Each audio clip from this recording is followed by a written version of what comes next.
Hindi.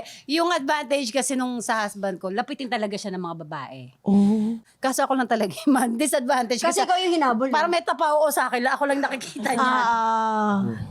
Saka ano siya, yung pipiliin niyang ako yung kasama niya kahit tumigil na ang mundo.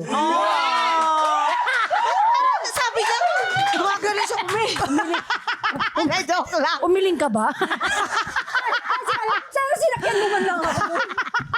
Pero kasi totoo, kasi ang flirting daw, 90% body language talaga. What? Mga Kaya dancer, siguro, gumagano lang body language. I love you. ang laki na ba? Ang laki ng movement. Simple lang. Ira nga kasi. Baka pag hindi mo pa naramdaman nun, wala na.